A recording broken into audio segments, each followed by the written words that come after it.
Chapter 11, Counterstrike. The wheel ruts ended in scorched earth and the acrid taste of violence. Vance crouched beside the broken track, his gauntleted fingers reading the soil like scripture written in ash and blood. The earth still held warmth from fires that had died only hours before. Heat that seeped through his armor's joints and spoke of systematic destruction.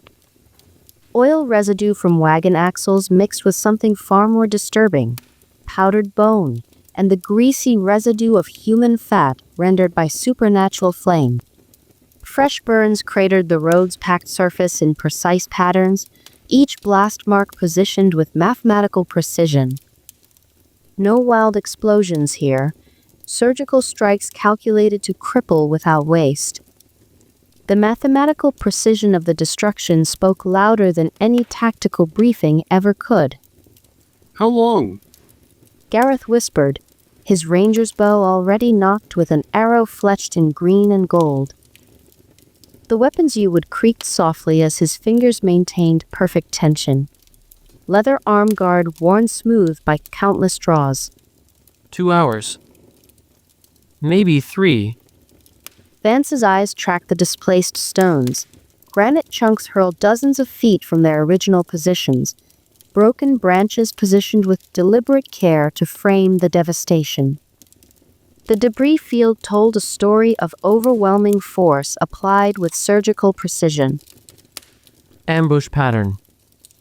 Professional work. Around them, Thornwood's ancient oaks leaned inward like conspirators bent over dark secrets, their massive trunks scarred by centuries of storms and seasons. The canopy filtered morning light into shifting patterns of gold and shadow that should have danced with peaceful beauty. Instead, every play of light and darkness carried menace, each rustling branch a potential hiding place. The forest's silence pressed against them like a physical weight. No birdsong pierced the unnatural quiet. No scurrying of small creatures through the undergrowth. Even the wind seemed muffled, as if the trees themselves held their breath in anticipation of violence. They're watching. The certainty settled between his shoulder blades like a familiar blade's edge. Somewhere in the verdant depths, eyes tracked their movement with predatory patience, calculating distance, timing approach vectors, waiting for the perfect moment to strike. Elena shifted nervously behind him, her mage staff crackling with defensive energy that cast blue-white shadows across the scorched earth. The magical discharge tasted of copper and ozone, sharp against the background stench of burned oil and worse things. Think they're still here. Counting on it. Vance rose slowly, every movement deliberate as equilibrium's familiar weight pressed against his spine. The massive greatsword had tasted blood before, Death Runner survivors who thought cooperation meant weakness, who learned too late that mercy was a luxury for those who could afford it. Some lessons required demonstration written in crimson. Marcus adjusted his shield grip. The metallic scrape, unnaturally loud in the forest's expectant silence. The sound echoed between tree trunks like a bell tolling the approach of battle. Orders? We advance. Skirmish formation. Vance's voice carried the flat certainty of someone who'd calculated life and death odds in arenas where mathematical precision meant survival. We ambush the ambushers. The broken trade road wound deeper into Thornwood's embrace, each turn revealing fresh evidence of systematic brutality. Scattered coins glinted in the dappled sunlight, silver and copper that no common bandit would abandon. Abandoned goods lay strewn across the path like broken promises, bolts of fine silk trampled into the mud, spice containers cracked open to spill their precious contents across blood-stained stone. But it was the personal effects that carried true menace. A child's wooden toy, a carved horse with painted mane, balanced on a merchant's blood-stained hat with deliberate cruelty. A woman's silver locket hung from a tree branch, its chain twisted around bark scarred by claw marks. Each arrangement spoke of intelligence behind the violence, purpose beyond simple destruction. Message received. You can hurt innocence. There. Tomas breathed, his voice barely audible as he pointed through the oak trunks with a trembling finger. Smoke ribboned skyward from Widow's Creek like a funeral pyre's offering to absent gods, black against the morning's pristine blue. The stone bridge that should have carried honest commerce now framed in tableau of calculated horror. A supply wagon burning with flames that danced in unnatural colors, while obsidian-armored figures moved around it with predatory satisfaction. The ancient bridge spanned dark water that reflected the smoke like a mirror of approaching doom. Weathered stones bore the scars of countless crossings, their surfaces worn smooth by generations of merchant wheels and pack animal hooves. Now they supported something far more sinister. Vance counted 6 cultists moving with professional spacing around their prize. Good equipment gleamed in the firelight. Enchanted blades, reinforced armor, necromantic enhancement that glowed violet through the gaps in their protection. They'd positioned themselves with tactical precision, using the bridge's natural choke point to control approach vectors while the creek's flowing water provided escape routes. Bodies littered the bridge's span like broken dolls, but these were no ordinary corpses. Dozens of merchants had been twisted into grotesque parodies of life, their flesh hanging in gray tatters that swayed with unnatural animation. Milky eyes stared from faces that should have known peace, while fingers ended in yellowed claws that scraped against stone, with sounds like grinding bone. The stench hit them as the wind shifted, decomposition mixed with something far worse. The sweet, sick smell of rotting flesh mingled with the metallic tang of spilled blood and the acrid bite of necromantic energy. It crawled into the nose and lodged there, a taste that spoke of violation against nature's fundamental order. 3 robed figures stood behind the zombie horde like conductors leading an orchestra of abomination.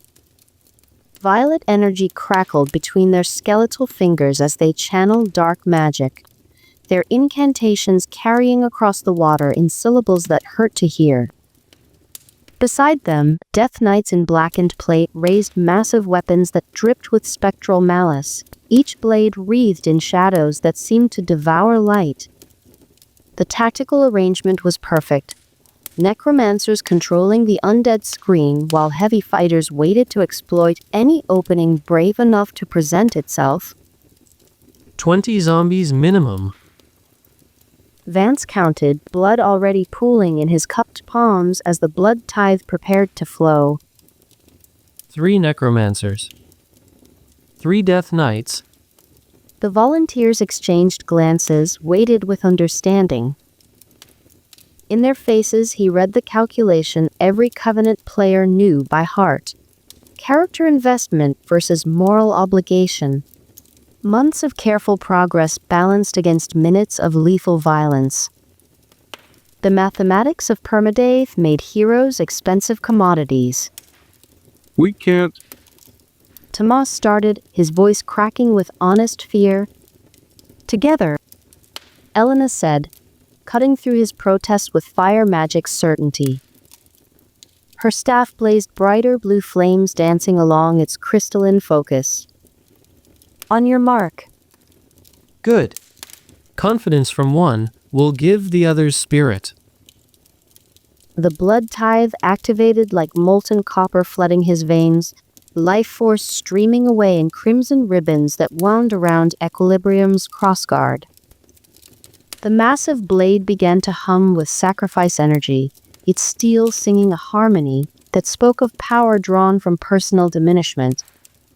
The cost was immediate and undeniable: strength, stamina, the warm certainty of personal safety traded for the promise of supernatural edge.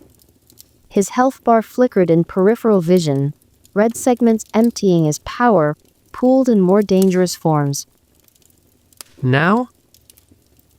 They broke cover in a coordinated rush, boots pounding against stone as the bridge materialized from forest shadow into stark reality.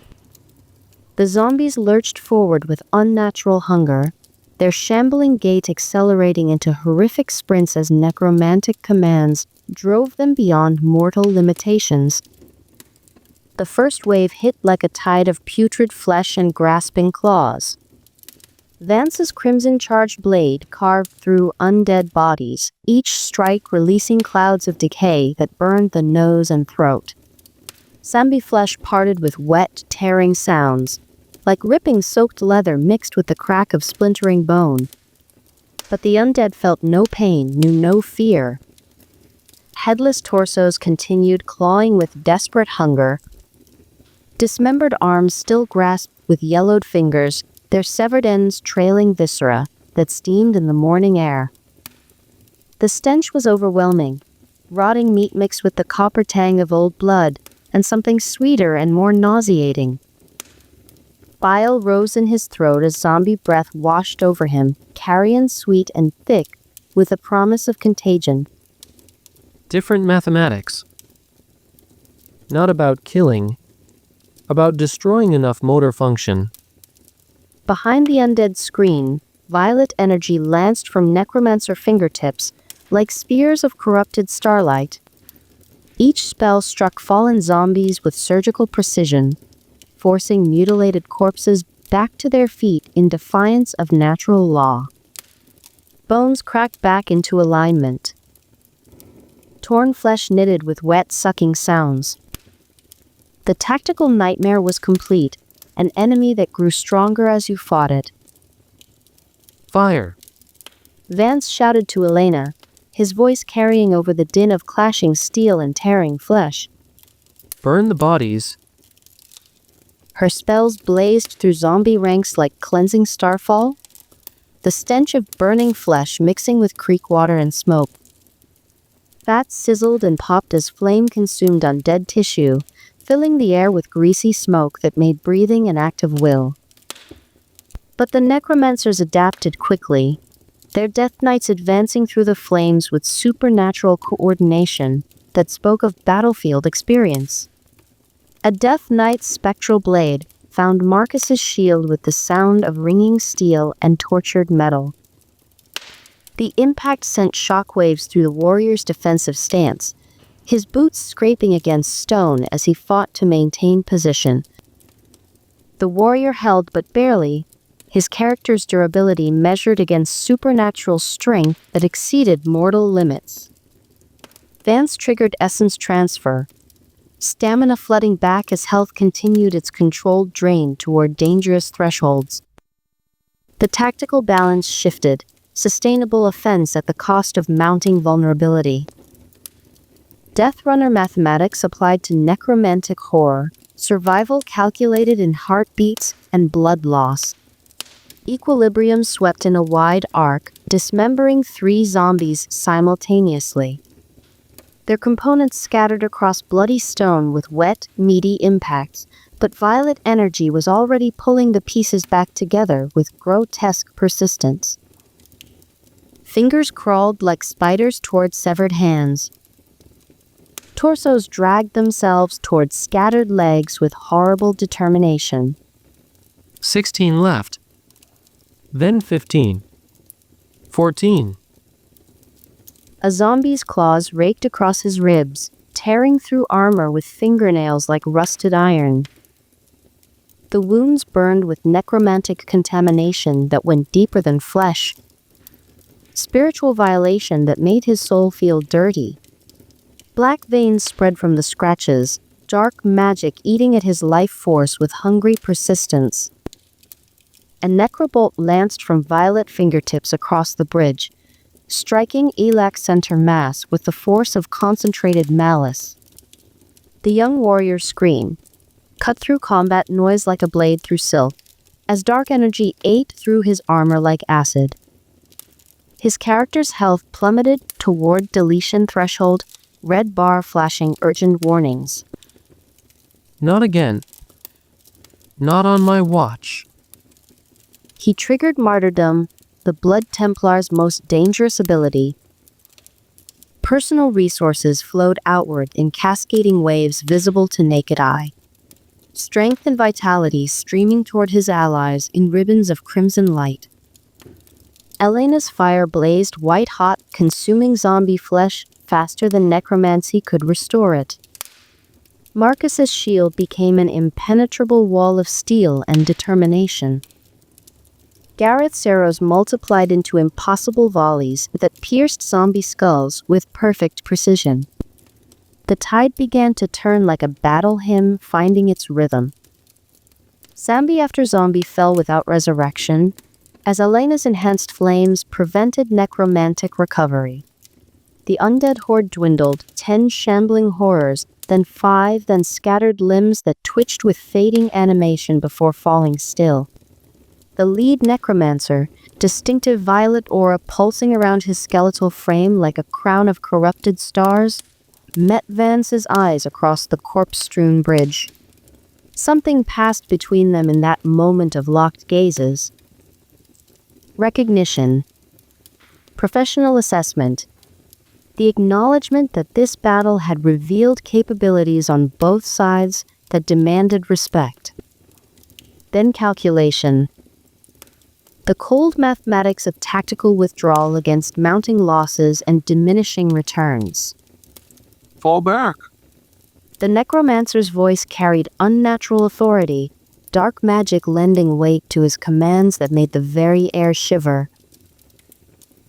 Our objective is complete here. The surviving raiders melted into Thornwood's embrace, like shadows fleeing dawn's approach. Professional retreat. Disciplined. Coordinated. They vanished between tree trunks with the fluid grace of those who'd practiced escape routes until they became instinct. Vance dropped to one knee as the martyrdom's accumulated cost struck him like a physical blow. Blood Templars who pushed their abilities too hard faced character deletion through their own power. Sacrifice taken too far became suicide. The edge between effectiveness and self-destruction grew narrower with each engagement, measured in heartbeats and hemorrhaging health. Still breathing. Still functional. Acceptable losses. Elena reached the dying merchant first, her healing spells weaving golden light through traumatic wounds with the desperate intensity of someone racing against time. He's alive, barely holding on. The rescued merchant's eyes focused with visible effort, pupils dilated from blood loss and supernatural shock. When he spoke, his voice carried the hollow echo of someone who'd stared into the abyss and found it staring back. They knew exactly what we carried. Which wagons had the rare components. Which drivers carried the manifests. Like someone gave them complete intelligence briefings.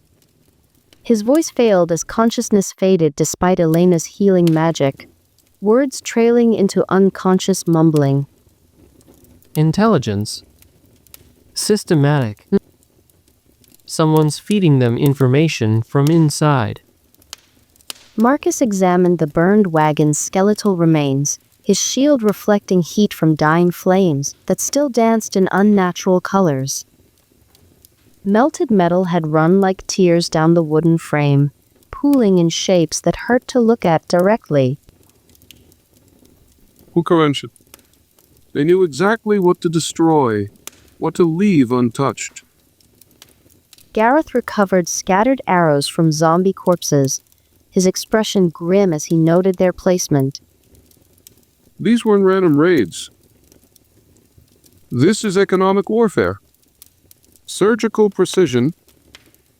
Vance wiped Equilibrium's blade clean with methodical care, crimson energy fading to leave ordinary steel that reflected morning light with honest clarity. The cultists would report their failure to whatever master commanded their obedience. They'd analyze their losses, adapt their tactics, return with better preparation. Next time would be harder. But next time would come. Of that certainty, he harbored no doubt. Golden text materialized in his peripheral vision like divine benediction. Territory reclaimed. Southern trade route. Experience gained 2847. Blackridge influence plus 150. Stone foundations erupted from the earth beside the bridge, with grinding rumbles that shook the ancient structure. Crystalline granite crystallized into a guard tower that bore Blackridge's azure banner, its fabric snapping proudly in the wind.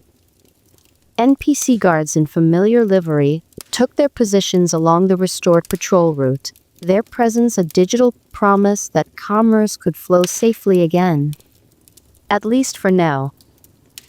Evening settled over Blackridge, like a blanket woven from earned exhaustion and hard-won victories. The Laughing Griffin's firelight cast warm circles across faces marked by stress and new determination, the common room thick with the smell of roasted meat and strong ale. Around wooden tables scarred by countless gatherings and heated discussions, rescued merchants shared their stories with voices that carried the hollow echo of those who'd glimpsed their own mortality. The tavern's atmosphere hummed with nervous energy barely contained. Conversations carried undertones of violence and relief, the peculiar mixture that followed battles where survival exceeded expectation. Firelight danced across drawn faces, highlighting stress lines and bandaged wounds that spoke of prices paid for community protection. 3 death knights, 3 necromancers, at least 20 fresh zombies. Marcus reported, his massive shield propped against his chair like a statement of permanent readiness. The weapon bore new scars, deep gouges where spectral blades had tested its integrity and found it sufficient. Professional spacing. Necromantic enhancement. They knew exactly what they were hunting. The merchant Vance's team had rescued. Callian of the Prosperity Guild nodded with grim certainty, his healing wounds showing pink against skin pale from blood loss. Elena's magic had pulled him back from character deletion's threshold, but the experience had marked him with the hollow-eyed look of someone who'd felt death's breath on his neck. They had our cargo manifest, listed every rare component by name, location. Even the protective wards we'd placed around valuable shipments. His hands shook slightly as he lifted his ale mug, ceramic trembling against wooden table. The drink sloshed dangerously close to the rim, amber liquid catching firelight like captured starshine. Impossible. Elena protested, though her voice carried a more desperate hope than genuine conviction. Blue flames still danced around her staff's crystal focus, residual magic that spoke of nerves not yet settled. Merchant guilds keep that information sealed. Multiple encryption protocols. AI-supervised security. Someone's feeding them intelligence. Vance's words cut through the tavern's animated discussion like equilibrium's edge through armor. Clean, direct, undeniable. No speculation clouded his assessment. Simple fact backed by tactical analysis. Systematic targeting requires systematic information. Around their table, other players leaned closer with the magnetic pull of those drawn to certainty in uncertain times. Word had spread through Blackridge faster than flame through dry timber. The Blood Templar who fought like death itself, willing to drain his own essence to preserve others. Some watched with respect born of shared danger. Others with cold calculation, weighing his tactical knowledge against their own survival needs. The tavern's low ceiling trapped smoke and sound, creating an intimate atmosphere, that made secrets feel more dangerous and alliances more precious. What's the pattern? Asked Sarah, a rogue whose character specialized in information gathering and whose real-world paranoia had kept her alive through dozens of close calls. Besides the obvious economic strangulation. Aldrich's hands shook visibly as he lifted his ale mug, foam sloshing over the rim to stain his merchant's robes. The stains joined others, evidence of a day spent in terror rather than honest commerce. They're targeting specific components. Not gold or standard trade goods that any bandit would kill for. Rare materials that... He paused, professional discretion warring with community obligation, commercial instinct fighting moral necessity. The silence stretched taut as bowstring. Materials that certain specialized crafters would need. He finished reluctantly. Neri, The connection crystallized with mathematical precision that left no room for doubt. Someone knew her requirements with intimate detail. Her suppliers, her schedule, her vulnerabilities. which crafters? Vance asked, though the answer was becoming obvious with the terrible clarity of approaching storm clouds. The mystic in the crystal tower. Neri. Aldrich's voice dropped to a whisper that barely carried over the tavern's background noise. Half our cargo was commissioned specifically for her workshop. Starlight essence. Void crystals. Components for enchantments that only she would know how to use. The tavern's warmth couldn't chase away the chill that settled over their table like winter fog. Systematic targeting of trade routes was siege warfare, brutal but comprehensible. Systematic targeting of one individual's supply chain carried far more sinister implications. Personal, intimate, obsessive. So what's our response? Marcus asked, his warrior's mentality seeking direct solutions to complex problems. We can't patrol every trade route. Don't have the numbers or resources. Don't need numbers.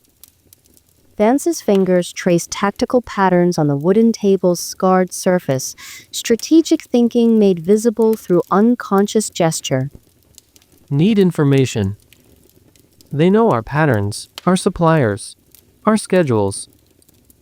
Time to learn theirs.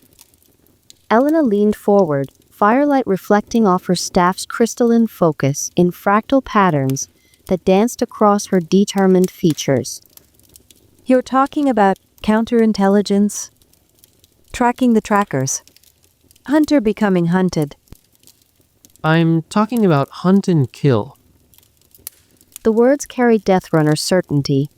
Mathematical precision applied to lethal mathematics where survival was measured in milliseconds. And moral qualms were luxuries for those who could afford them. They want to play siege warfare.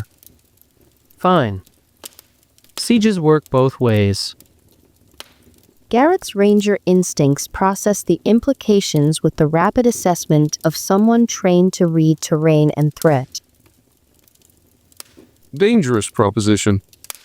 They've got organization, superior equipment, inside information. We're just... Expendable. Vance's smile held no warmth, just the cold calculation of someone who'd turned disadvantage into weapon. Good. Expendable means mobile. Means willing to take risks. They won't expect from rational players.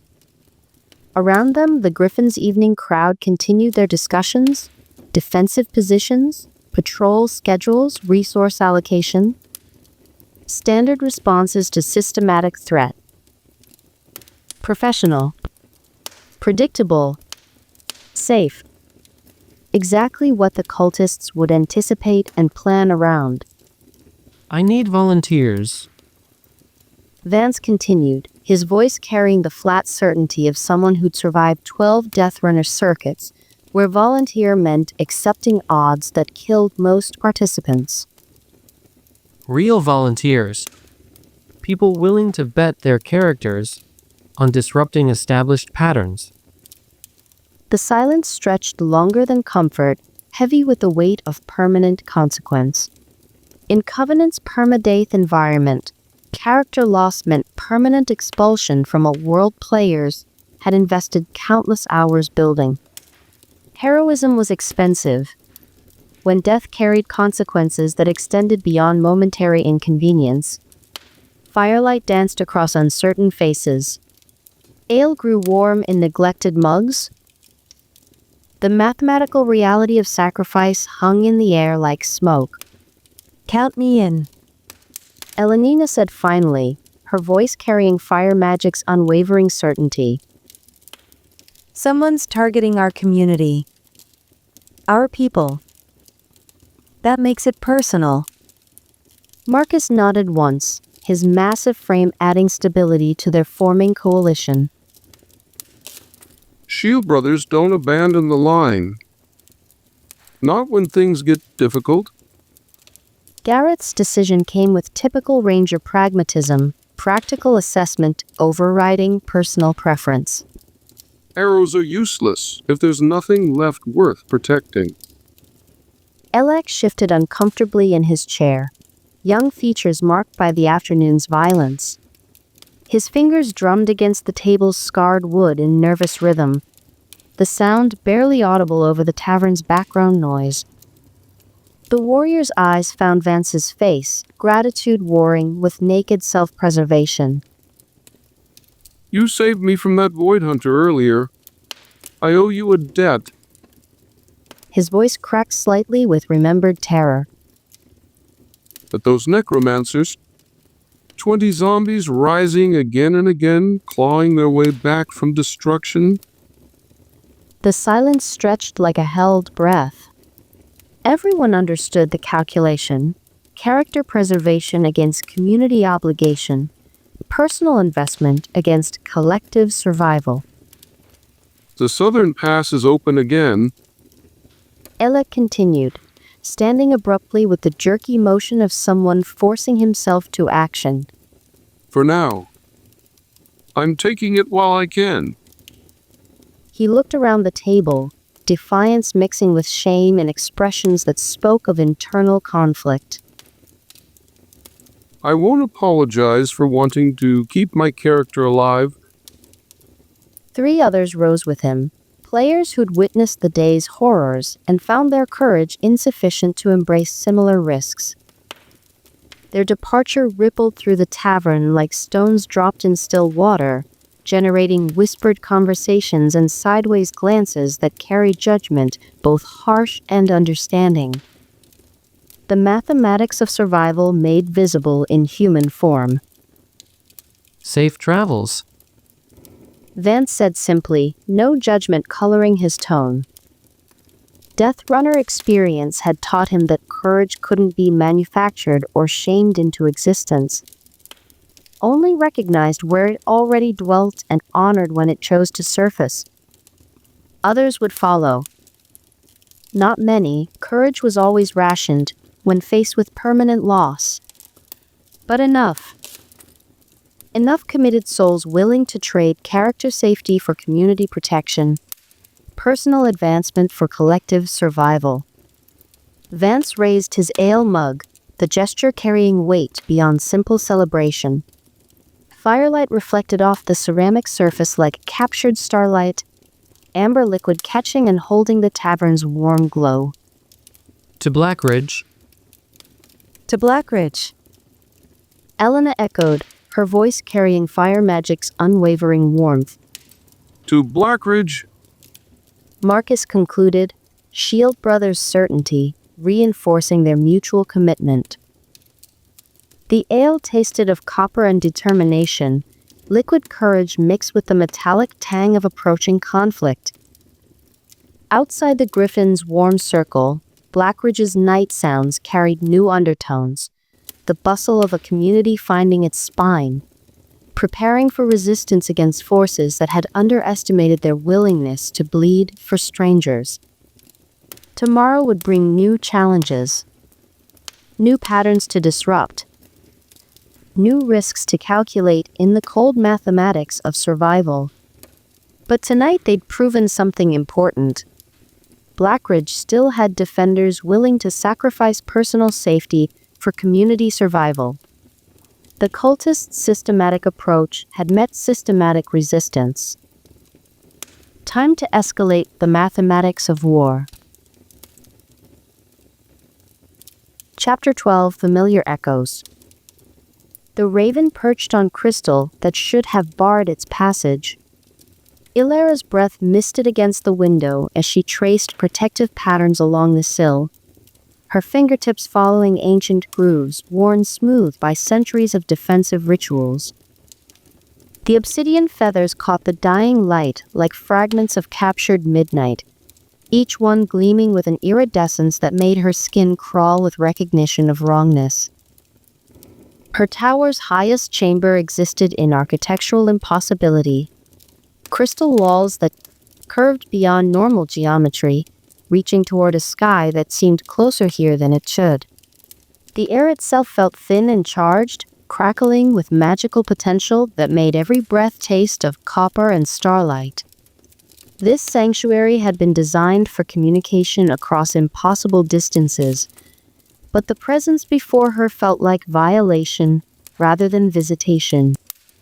The creature's violet eyes regarded her with intelligence that transcended mere animal consciousness.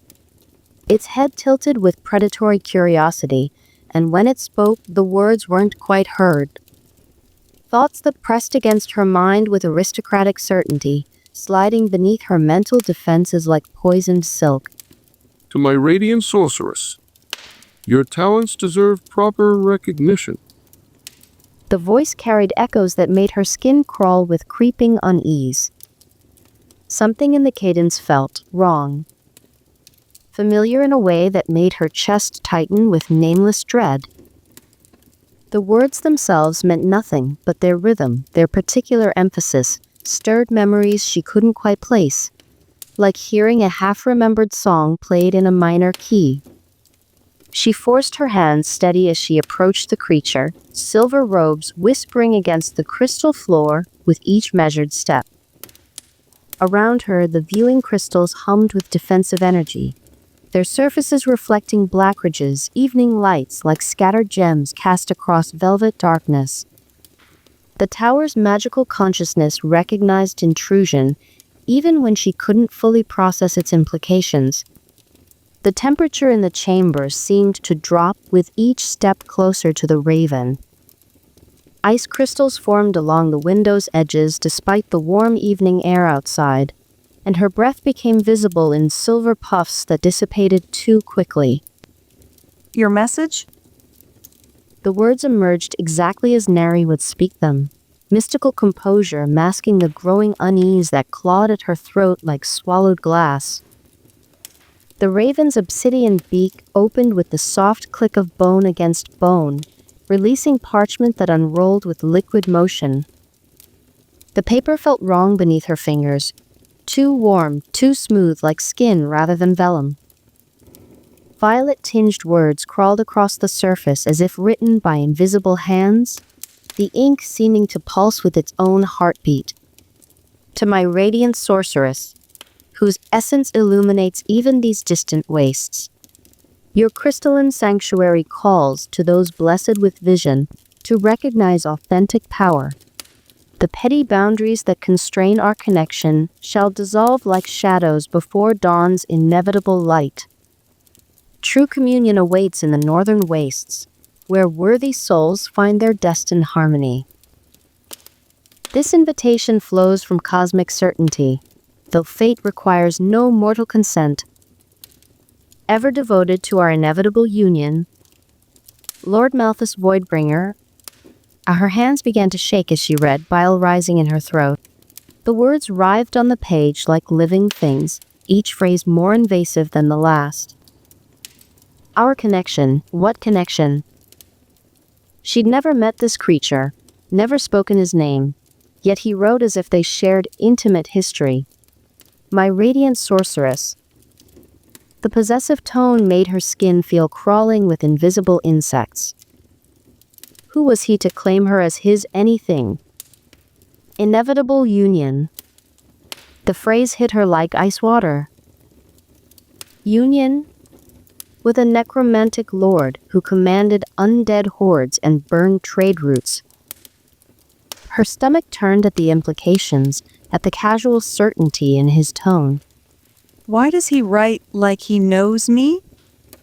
The thought clawed at her mind with growing horror.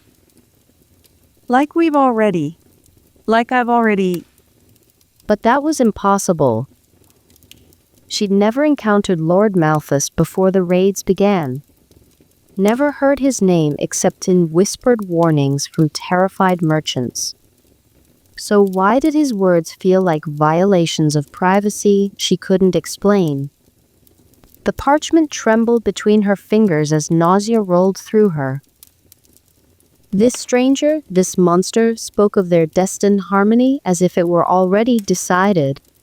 As if her consent, her choices, her very will were irrelevant to whatever twisted fantasy he'd constructed around her. How dare he? Fury mixed with revulsion as she stared at the violet ink. How dare he speak of me like I belong to him?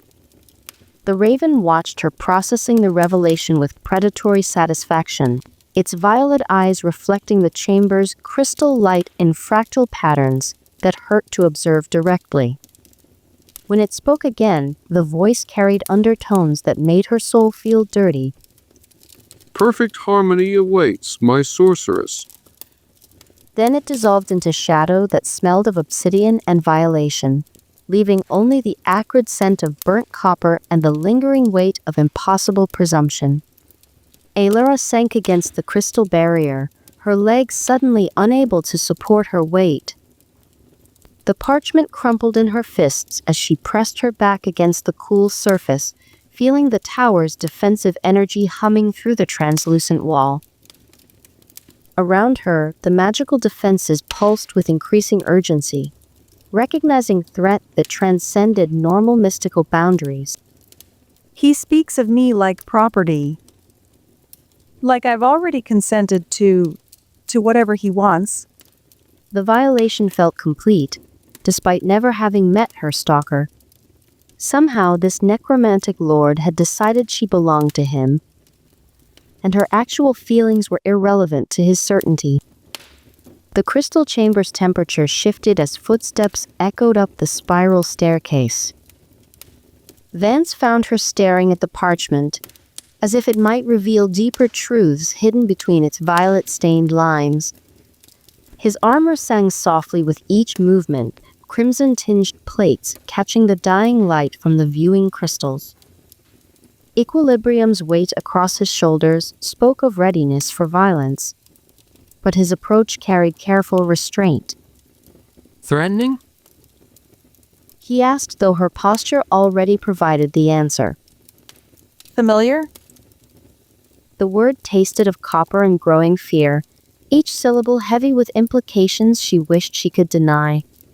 Neri's mystical composure had finally cracked, revealing something more vulnerable and human underneath the ethereal performance. Too familiar. She handed him the message with trembling fingers, watching his expression harden as he read. The viewing crystals had dimmed automatically for privacy, their surfaces reflecting only scattered points of light from Blackridge's evening bustle far below. The chamber felt isolated now, suspended between earth and sky in crystalline solitude. His eyes tracked each line with tactical precision, absorbing not just the words but their arrangement, their tone, the subtle patterns that spoke to trained observation. When he finished, his jaw tightened with recognition. Formal language. He said finally, voice carrying the flat certainty of someone processing threat assessment. But the undertones. You hear it too. Relief flooded her voice like water breaking through a dam. Someone else recognized the patterns she'd hoped were paranoid imagination born of stress and fear. Possessive. Personal. Vance's tactical mind processed implications with death runner precision, each connection forming part of a larger picture that painted itself in shades of systematic violation. This isn't territorial expansion. This is... He paused, seeking words for recognition that felt impossible to articulate. Someone who thinks he owns me. The admission came out barely audible, syllables shaped by the growing certainty that her worst fears had materialized into inescapable reality. Someone who speaks of me like I've already agreed to whatever he wants.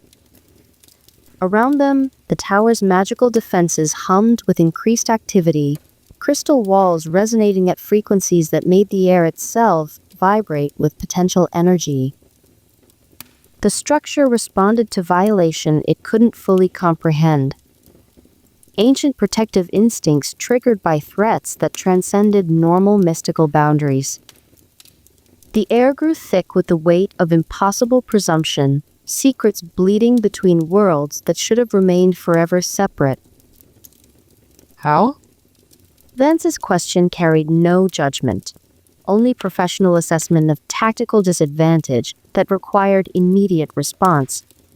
Elara's mind raced through possibilities, each scenario more terrifying than the last.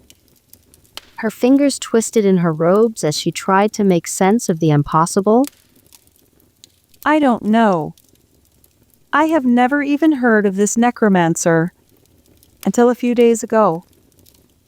Vance studied her face with tactical assessment, reading the genuine confusion beneath her fear. Then this is just another ploy. Another attack to demoralize our strongest defense against his magics. His voice carried Deathrunner certainty. If he seeks to weaken you with words, then he fears what you can do. What can I do to help you counter him? What do you need? The simple offer nearly shattered her remaining composure. In a world where every question carried hidden costs, every favor came with strings attached that tightened over time. Vance offered help without calculating personal advantage, alliance without expectation of compensation. Protection spells? For the trade routes, the town. She moved to the chamber's planning table with forced purpose, spreading maps across crystal surfaces that reflected candlelight like captured stars. But the components? They're not available through normal channels.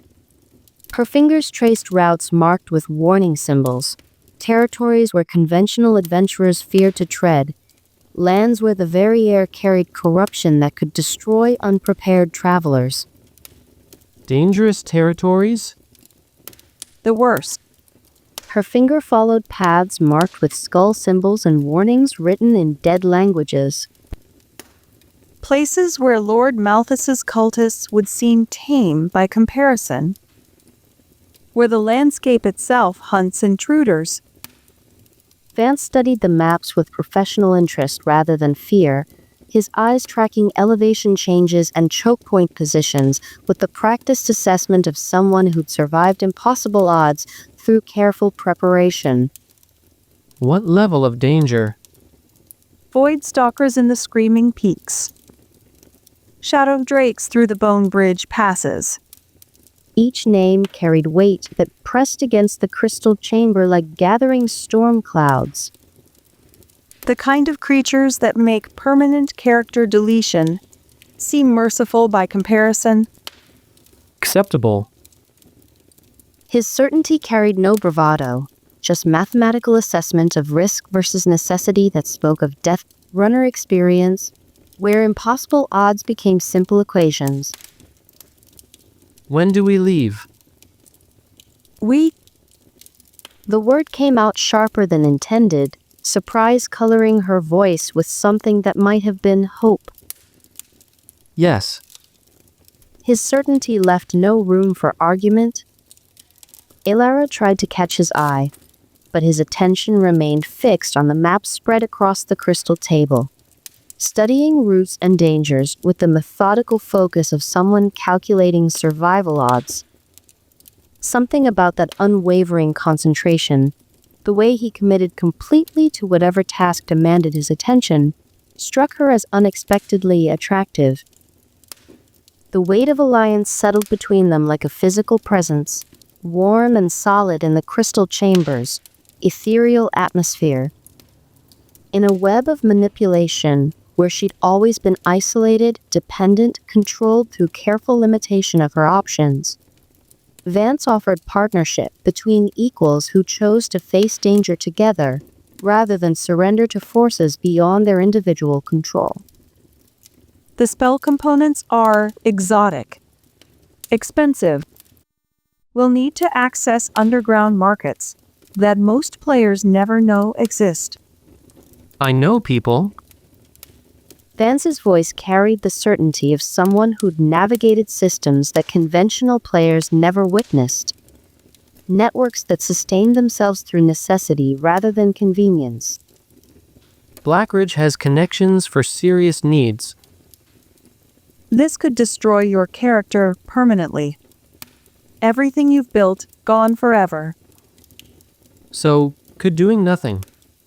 He met her eyes across the planning table, crystal light reflecting in pupils that held no doubt about the choice before them. Some things justify their cost. Around them, the crystal chamber vibrated with defensive energy, the tower recognizing preparation for actions that would determine whether sanctuary could be maintained, or whether the careful boundaries between her different worlds would collapse entirely under systematic pressure. The mathematics were devastatingly simple. Resist this stalker's escalating campaign with every resource at their disposal, or surrender everything she'd built to escape his possessive presumptions. Vance had already chosen his path. Now she had to decide whether to accept alliance that might save them both, or damn them together in the attempt. The parchment crumpled further in her fist as she made her decision. The basement levels beneath Blackridge's market district existed in architectural impossibility that spoke of older powers than simple stonework. Vance descended stairs carved from living rock, each step echoing in passages that felt older than the buildings above. The walls bore tool marks that suggested construction by hands that had known different purposes than modern commerce, stone dressed with techniques that predated current understanding. Lamp oil flickered against surfaces that had witnessed decades of transactions the surface world preferred to ignore, casting dancing shadows that seemed to move independently of their sources. The air tasted of secrets and necessity, thick with the weight of business conducted beyond conventional oversight. Looking for something specific?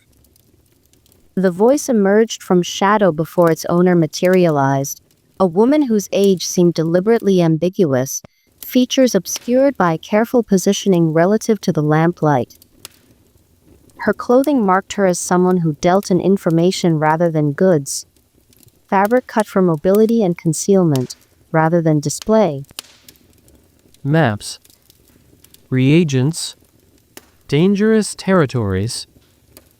Vance's words carried the economy of someone who understood that underground markets rewarded direct communication over social pleasantries. Screaming peaks. A bone bridge passes. Her smile held professional assessment, lips curving with the satisfaction of someone who'd correctly identified a serious customer. That's premium territory. Premium prices. Premium risk surcharges. The shadows around her seemed to pulse with each word, lamplight creating an atmosphere of conspiracy that made even simple business feel weighted with significance. What's the cost? She gestured toward a table where oil lamps cast circles of yellow light across documents that felt valuable despite their ordinary appearance. Maps spread like promises across scarred wood, each marked with symbols that suggested death in dozens of creative variations. The parchment felt warm beneath the lamplight, as if the territories they depicted radiated heat, even in representation. 300 gold for passage routes that might keep you breathing. 500 for creature behavioral patterns that could save your character. 800 for component locations that others died discovering. Her fingers traced territories marked with skull symbols, nail polish, catching the light like drops of blood. 2,000 of extraction protocols that might actually get you home alive. The mathematics were brutal but necessary, each price point representing knowledge purchased with other people's permanent character deletion. Vance calculated his resources against the scope of threat they faced, weighing gold against the likelihood of survival. Expensive but achievable. More importantly, essential. What about Lord Malthus? Intelligence on his capabilities, resources, motivations? Her expression shifted to something more serious, professional mask slipping to reveal genuine concern. The shadows around her table seemed to deepen, as if darkness itself recoiled from the name. That's different pricing structure. Personal risk surcharges apply when dealing with necromantic nobility who've made very specific inquiries. How specific? He's been making inquiries about certain mystics, certain patterns of behavior that cross professional boundaries. She leaned forward, voice dropping to whisper level that barely carried over the lamplight's gentle crackling. Someone's paying premium rates for very specific intelligence about individuals who work in multiple environments. The confirmation hit like ice water flooding his veins. This wasn't random targeting. Someone had hired professional intelligence services to trace connections with systematic precision that spoke of resources and determination beyond normal player capabilities. What kind of intelligence? Personal patterns, behavioral vulnerabilities that could be exploited through targeted pressure campaigns. The broker's voice carried genuine warning, professional courtesy extended to someone walking into obvious danger. The kind of information that lets someone construct very precise psychological profiles designed to isolate and control specific targets. Systematic. Professional. Personal. Obsessive. The pieces formed a picture that made his Death Runner instincts scream, warnings about opponents who'd moved beyond simple competition into something far more dangerous. I need everything. Maps, extraction protocols, creature patterns. Vance's decision carried Death Runner certainty, mathematical assessment that transcended normal risk calculation, And intelligence on Lord Malthus. Full package. 4,000 gold, plus future considerations that extend beyond simple currency exchange. What kind of considerations? Information flows both ways in networks like this. You survive what you're planning, you report back. Lord Malthus's capabilities, weaknesses, tactical preferences, psychological vulnerabilities. Her smile held no warmth, just professional recognition of mutual benefit. Intelligence is valuable when it comes from reliable sources who've tested their knowledge against reality. The terms were harsh but fair by underground market standards. These networks demanded payment that transcended simple currency. They required participation in systems that sustained themselves through mutual obligation and shared risk. Agreed. Gold changed hands with practiced efficiency, coins disappearing into pouches that made no sound despite their obvious weight. Maps emerged from hidden compartments built into the table's structure, their surfaces marked with routes that promised both essential resources and mortal danger in equal measure. Component locations gleamed like scattered gems across territories that made Malthus's cultists seem tame by comparison, each marking representing knowledge purchased with other people's permanent character deletion. Void Stalker's hunt by spiritual resonance. The broker explained, her finger tracing the screaming peaks with professional precision. Necromantic contamination draws them, like blood draws predatory fish. Anyone who's faced Lord Malthus's forces carries markers that make them priority targets for creatures that feed on corrupted spiritual energy. Worse than expected, but manageable with proper preparation. Shadow drakes respond to sacrifice magic in complex ways. Blood Templars either become instant prey or achieve temporary dominance through overwhelming their predatory instincts with displays of superior will. Her smile held no warmth, just professional assessment of survival odds. Your continued existence depends on understanding which category you represent. To creatures that measure strength through willingness to embrace personal destruction. Timeline estimates? 2 weeks minimum, if everything goes perfectly. 3, if you want to return with all your limbs and memories intact. She rolled the maps with professional care, each document representing resources that might level the playing field against enemies who operated with apparently unlimited advantages. Assuming you survive the first encounter with creatures that exist specifically to destroy travelers who venture into their territories. Vance gathered the intelligence with professional focus, each document representing tactical knowledge that could make the difference between success and permanent character deletion. The underground chamber felt warm with lamp oil and calculated risk, air thick with the weight of serious business conducted in necessary secrecy. Around him, whispered conversations continued the night's negotiations, players acquiring resources that conventional channels couldn't provide, information flowing through networks that served those whose needs transcended standard systems of supply and demand.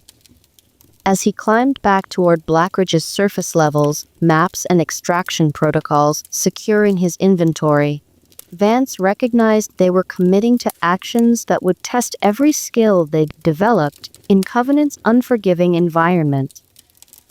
But some things justified their cost. Neri's protection. The community's survival. The chance to stand against enemies who thought superior resources and presumptuous claims guaranteed inevitable victory. The Stalker had made one critical miscalculation in his systematic campaign. He'd never faced someone trained in Death Runner's brutal mathematics, where survival meant embracing risks that conventional thinking rejected as impossible. As he climbed back toward Blackridge's surface levels, maps and extraction protocols securing his inventory, Vance recognized they were committing to actions that would test every skill they'd developed in Covenant's unforgiving environment. Wait. The broker's voice carried across the chamber, stopping him at the base of the stairs. When he turned, her expression held something that might have been genuine concern. Be careful. Reports about Malthus have been contradictory as of late. She paused, choosing her words with the precision of someone who dealt in dangerous information. Almost like he is a different man or a man recently possessed. The surface air tasted sweet after the underground chamber's weight of conspiracy, But the maps in his pack carried promises of places where even that simple pleasure might become memory.